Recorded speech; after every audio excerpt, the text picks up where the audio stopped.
chairs being in the way. Get out. This room has more chairs than it needs. This is for certain.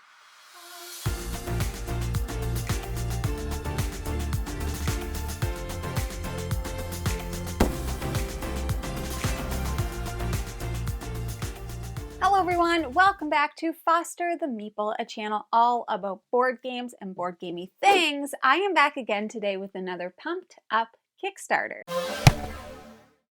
And today's preview video is on Dicey Devices from Origami Whale, who very kindly sponsored today's video. So, few things. As per usual with my preview videos, this is not an official how to play. This is more of just a general overview of the game to help you figure out whether or not it's a good fit for you to add to your collection. So I won't be covering all of the rules, but I will be trying to give you at least a good general idea of how the game works. This is a prototype version of the game. That means a few things. It means everything is subject to change. That includes rules, it includes components, it includes everything. All right, and if it does sound like something that you're interested in, I'm going to have all of the links, everything that you need. It's all going to be in the description below. So without further ado, I say we get into it. Shall we? Look at this guy. We're going to get into it with him. He looks like fun. Look, prototype. Told you it was a prototype. It says right on the back. It was a dark and stormy night when lightning struck your garage, and instead of frying your circuits, it sparked your greatest invention yet, a death ray. Nice. In Dicey Devices, you'll play as a mad scientist racing to construct and upgrade your ultimate weapon of destruction using scrap, robots, and your ever-loyal assistant, Igor. But beware, the scrapyard is crawling with other deranged geniuses who want to vaporize you first. Your goal, be the last scientist standing. You'll juggle dice management, resource collection, and careful lab upgrades to outsmart your rivals, blast them to bits, and naturally take over the world. Ever since I was a kid watching Pinky and the Brain, I knew that that was the ultimate goal. There's no player elimination here, just temporary incapacitation. Even when you're down, you're never out. Igor must just shock you back to life for revenge. But what does any of that mean? I am so glad you asked. Let's take a closer look at how the game works. Alrighty, let's get into it, and like I usually like to start by showing you the board. So let's just take a quick look at how the game is set up essentially. Every player is going to have their own lab board. We're also going to have our own tokens. The squares, these are our bots. This is our death ray, and we are in fact trying to build our death ray. We also have our friend Igor, and then we have this battery that has two different sides to it, and we do start with some cards on our lab board. This is the scrapyard, and this is where we're going to be gaining different cards and doing some actions and stuff like that, right? But this is kind of the general setup, if you will. Every round in Dicey Devices follows a cycle of 6 phases, each one a blend of chaos, clever planning, and mechanical brilliance. Let's break down how a turn works. So the first phase is called the revive phase, and now you're only going to do this phase if you have been incapacitated, okay? Otherwise you get to skip this. So if you are incapacitated, you'll roll 2 lab dice, which are the pink and blue dice right here. If you happen to roll doubles, so there's a few things that could happen. So, dang, I was really hoping I could do that. If you happen to roll doubles, Igor has shocked you back into action and you are all good, okay? If you don't, then you're not completely out of luck. You can still spend 6 scrap to revive manually. This here is our scrap track. So in this instance, I only have 4 scrap, meaning I wouldn't be able to revive myself, okay? But if I had 6, then I could. And I will mention, if you are not revived, you will be on your incapacitated side. And also, I'm Lizzie Longarm. Just so everybody knows, everybody's going to have a character, which is great fun. I'm Lizzie Longarm. My opponent over there is Experiment 42. I am set up for a 2-player game. The game does play 1 to 4. Not sure if I mentioned that already, but it does. All right. Now, if you can't or you just don't want to, you stay down. So you just stay on your incapacitated side, and you're going to skip the next phase, which is the blast phase, and continue on to the lab phase, which we'll talk about in a second. Just remember, even when you're down, you're still plotting and possibly charging up for revenge. So let's talk about that next phase, which is the blast phase. Now you can only do this phase if you are not incapacitated, so you must be on your total alive side. You're up and you're grooving. And your death ray must be built. It's the only time that you could do the blast phase. Otherwise, you're going to skip to the next phase. But let's just talk about it since we're here. Once you've built your death ray, it's time to unleash your genius upon your rivals. Your death ray's power is going to depend on the sets of cards you've built in your lab. These represent your scientific progress and unlock new dice, stronger attacks, and more modules to toy with. This portion of the game, this is how we attack other people, because we are trying to incapacitate them, because we want to be the best. We want to pew-pew them with our death ray. So this part is a little bit of set collection. Now, how we are going to determine how strong our blast is and what we're able to do is actually going to be based off of the sets that we have on our lab board. So if we are looking at my lab board currently, I have multiple sets, and these are the set cubes, and this is the weapons board, okay? So I am going to look as I create sets and mark those off on my weapons board. So you can have sets of the same color of 3, sets of the same color of 4. You can have a set of 4 different colors or a set of 5 different colors. And this will show you how many of each of those sets are actually possible. So in this example, I have 3 pink. I also have a set of 4 pink, okay? And I also have 1, 2, 3, 4 different colors for a set of 4 different colors. There's a few types of cards that are going to go into your lab board that don't count towards those colors. The prototype cards being one, the event cards being another. So it'll actually say a color name up in the top if it counts for that. So in this instance, I have 3 different types of sets. Now, as you create sets, you're also going to be adding death modules to your death ray, okay? So every time that you create a new set, you're going to track it on your weapons board, and you're also going to add a, these are called death modules, death ray modules, okay? So you're going to add those, and those are going to enhance what you're doing. But when you want to do your blast phase, the first thing you're going to do is you are going to choose a target. All right, then you're going to look and see how many sets you have, which is going to determine what kind of dice you actually get to roll. So if you have 1 set, it's going to be a simple blast. You're going to roll 1 of the d6s to attack. If you have 2 sets, it's a super blast. You're going to get these 2 d6s to roll, and you're going to get to take the higher result for each shot. So you're actually going to roll them twice, okay?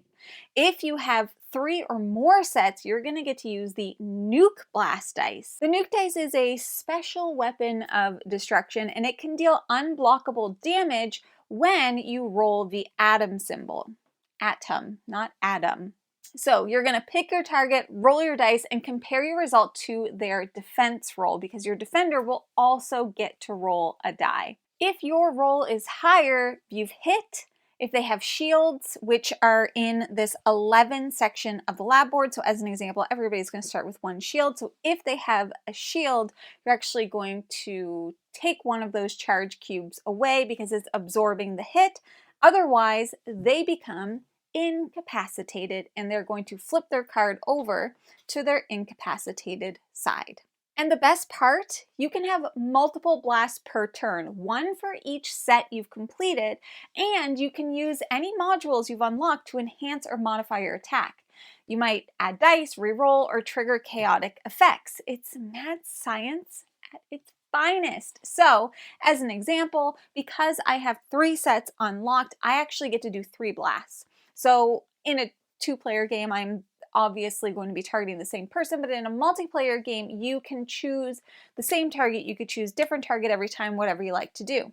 As an example of one of those modules, this one is a Desperado Shot. If you have no charge cubes, gain an extra shot. Okay, so that's one of the extra special things that I get because I have 3 sets. And if you're curious about these red cubes over here, one thing to mention as well is if you do blast another player and you miss, either you miss or you hit a shield or whatever, you're actually going to gain these madness cubes. But it's not as bad as it sounds because madness cubes can actually be used in a later turn or on a later blast to add 1 to your die roll. So it's not so bad to be a little mad. Then after we're done all of our blasting, we're going to go into the lab phase. And here's where your inner inventor really shines. You're going to roll 2 lab dice to activate your lab's numbered sections. So once again, these, the pink and blue dice, are the lab dice. So let's just do an example. 2 and a 3. It's not a very good example. I want a higher number. Ooh, okay. There we go. Each section will produce different results, such as bots, scrap, charge cubes, or power of your device cards. So before we actually roll the dice, the first thing that we're going to do is we are going to take our pocket battery, we're going to flip it to decide what resource we want to generate this round, and we're going to slot it into one of the device sections. Okay, so this side is to gain a bot, this side is to increase your scrap. So maybe I want to put this here because I really want to activate this number 1 card, and this is going to allow me to gain a scrap. All right, now after we roll our dice, okay, so we have a 6 and a 5. We have a couple of different options that we can do. So the first thing that we can do is we can assign the die to their specific spots. So the 6 on the, that's not a 6. So the 6 on the 6 spot and the 5 on the 5 spot. Or we can combine both of them. So 6, 7, 8, 9, 10, 11, counted on my fingers. So I could use both of these to use the 11 section, or I can choose to bank them for later use. Okay. So as an example, if I wanted to bank a 5, I would put the die over here for now, and I would take one of my inactive bots and put it in the 5 spot. So I can bank that for later use, which I'll talk about in a minute. All right. When you assign a die to a lab section, that section and every section to its left will activate. This can trigger a satisfying chain of production. Bots whir to life, scrap piles go up, machines go crazy. It's super fun. And if Igor is perched, so this is Igor's perch, so if he's perched in your lab, you can re-roll 1 or both of your dice once per turn because no invention is perfect the first time, and Igor knows that.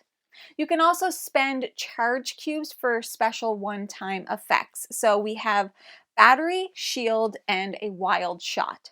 The battery in the 10 section allows you to reuse a card this turn. The shield is not something you're going to activate right now. That's more so as a protection or reaction. Or you have your wild shot, which allows you to fire directly at another lab to destroy one of their cards, which is super fun. But just to show you, if we wanted to use the 5 and the 6 as an example, we would go through and activate everything to this and the left. So not only are we activating kind of the icon, so these are putting bots out or increasing your scrap or gaining a shield, but you also get to activate the cards as well. As an example, with this card, it's Botapult. Deploy 1 bot, and then there's a combo. Ignore deployment rules for this bot. We're going to talk about deployment rules when we get to the deployment phase, but that's pretty good, okay? And don't forget that you also get where you put your charged battery. You can use that card as well. And just since I'm here, we do all start with a prototype on our board. So if you're like, what is that? Why is that there? It's part of the setup. All right, after that, we're actually going to go into the collection phase. So once your lab work is all done, your scrapyard bots get to work.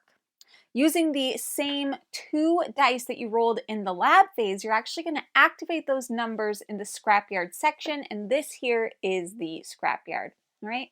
Each sector represents piles of junk, or, potentially useful materials that all scientists are fighting over. Now, it is important to note that if you rolled doubles, so if I had rolled 2 5s as an example, then we're going to be activating just that one sector, all right? But if you rolled that, you also add a sector modifier. So we have a pile of sector modifiers right here. So you're going to add one to that sector. Now, if there's already one there, we're going to replace it, but just know this only happens when you roll doubles. And this changes how that area behaves for everyone playing. In order from lowest to highest number, so in this instance, our lowest number would be the 2, we're going to look at those sectors, scrapyard sectors, and we're going to look at the player cubes that are in those sectors. So, players in those sectors will collect cards or scrap based on dominance. Whoever has the most bots there gets to pick first. As an example, we'd be starting with 2, and me as the pink player, I have 2 bots versus yellow's 1 bot. So I'm going to get to choose first whether I want to take this card or if I want to gain 1 scrap. Let's see. Replace 1 enemy bot with one of your inactive bots. Maybe that's something that I'm really interested in, and I decide I want to take it. I forgot to mention, you actually have to be able to pay for that card. So the number that is in the top corner here is the number of scrap you have to pay in order to take it. So some people might be thinking, well, why would I ever not take the card? Isn't the card better? You might not be able to afford it because maybe you don't have enough scrap. Okay, if I decide to take that, then the person who is the second strongest is going to get the other option. In this instance, it's going to be to gain a scrap. Actually, in every instance, it will be to gain a scrap. So they're just going to move their scrap tracker up 1. Okay, I already had a bunch of this filled in for other examples, but you are always going to place your scrap card in the leftmost space of a row. So if this were what I had available, I could place my card here, or I could place it here. I just couldn't place it here. All right, so those are the placement rules. Now, when you do collect from one of the sectors, 2 things is going to happen. You can either bring one of your bots home, or if Igor happens to be out on the board, you can bring Igor back to his perch. All right, ready for the next mission. And if you're curious about the sector modules that we can add, just as an example with this one, it's called Lazy RS Pit. Bots destroyed here are returned to their deployable bot section. So that's just changing up the way each of those sections work. And there's a bunch of different ones here that you're going to be pulling from. The next phase is the deployment phase. So now it's time to send your mechanical minions back into the scrapyard to prepare for the next round of scavenging. You can deploy any number of bots. Just remember, you can only place them in sectors where you'll have dominance after deployment. Igor doesn't follow those rules because he's special. Okay, so I can only deploy my bots if I'm going to have dominance in that sector after I've deployed them. So you don't have to deploy all of your deployable bots, but I'm going to for this example. So if I want it to go here, that's great. I could put 1 cube there. I could put 1 cube here. I can even put 1 cube here because that is going to give me dominance. Here, however, I could not put 1 cube. I couldn't even just put 2. I would have to place all 3 of my cubes in sector 1 if that's where I wanted to put them, because I wouldn't be getting dominance otherwise because we got 2 yellow bots there. Okay? Now, Igor doesn't follow the same deployment rule. He simply can go wherever he wants. He's special like that. Igor can be deployed actually to a few different places. So he can be deployed to a scrapyard sector to count as half a bot and help claim dominance during collection. So as an example, here, I might want to place Igor here because now that gives me a half a bot extra strength. I have gained dominance here because yellow only has 1. All right. Igor can also be deployed back to his perch. So if he happens to be somewhere else on the board, you can put him back to his perch. And remember, that's helpful because if he's in his perch, you can re-roll during the lab phase. The other place that he can be deployed is to the scrap summit, which is right in the middle of the scrapyard board here. And when he's deployed there, you gain 1 scrap immediately. Okay, and remember, scrap is very helpful. Strategic deployment means planning ahead for both resources and protection. So just think about that as you are putting your bots and Igor out. The final phase is the cleanup phase. Once all chaos has settled, for now, we're going to refill the scrapyard with new cards, resolve any event cards that appear, and tidy up our lab. So some of the event cards are going to have a when drawn trigger. When they are drawn, meaning when they are put out into the scrapyard, that's when you're going to activate them. This one says, when drawn, all players may place an inactive bot into any sector, ignoring deployment rules. Very exciting. We do also have other events that can come up when acquired. So this one would be when you pull it off of the board. Replace this card with a card from the top of the play deck. Okay. And then I also wanted to mention that you can also get special cards that are going to give you special abilities. And these are cards, by the way, that don't give you a color for your sets. Okay. So I also want to mention you can swap the positions of 2 device cards in your lab, which is helpful for setting up better combos for the next round. Then you're going to pass the turn marker, which is this sweet beaker right here, because it's time for another scientist to attempt world domination, I guess. Now you're probably asking, okay, this is all awesome. How the heck do I win this game? That's a really good question. I'm so glad you asked. The game is going to continue until only 1 scientist remains conscious. And that player will be surrounded by sparks, laughter, maybe a smoking Igor, and they're going to be crowned the ultimate mad genius. Now, in a 2-player game, you might be thinking, wow, won't that end really quickly? One of the special rules for a 2-player game is actually that during the blast phase, if you become incapacitated, you can attempt to revive yourself immediately. Now, if you're unable to do that, the game is over. I also want to draw attention to these tiles. These are Igor's blueprints. Now, if at any point during the game, if you have been able to actually put 3 of the same color in a row or a column, you get to take one of Igor's blueprints and you place it on the blueprint space. And that is going to give you some kind of an additional ability. So that's another thing that you can work towards as well. And for that, just make sure you're paying attention to what you're building out in your lab board. And so we had this as our example, anytime that one of these sets gets removed, because these can get destroyed, you're going to have to remove one of your modules. Just as an FYI. Alrighty? And I think that's kind of a good general overview. Once again, we're not covering all the rules here, but that is generally how the game is going to play. Now your question might be, who is this game for? Dicey Devices is perfect for players who love engine building and dice manipulation with a delicious layer of complete chaos. Interactive combat, where every blast, shield, lab, and tweak can turn the tide. So let me just reiterate that. This is high interaction. We are going to be messing with each other. You're trying to incapacitate the other person. We're going to be trying to gain dominance. So it's very highly interactive. So, if you like to get in each other's faces, it could be great for you.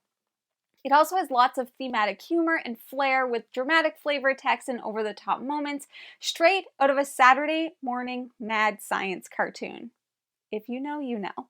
Whether you're a strategist fine-tuning your lab or a chaos gremlin giggling over your nuke blasts, this game rewards creativity, risk-taking, and a little bit of, madness. Why not? So, my friends, grab your lab coat, oil your robots, and remember, true genius is just one lightning bolt away. And that, my friends, is everything that I have for you today on Dicey devices. Like I mentioned, if this game sounds like it's going to be a good fit for you, click the links below and check out the campaign. Make sure they watch other content, read reviews, check out the page, do all of that stuff. But that is everything that I have for you today. Now, if you're interested in buying board games, you're going to go to your friendly local gaming store. For us, it's a Boardroom Game Cafe. And if you like what you see, please subscribe. I hope to see you again soon. And now I say goodbye. And please go do some science experiments. What are you doing?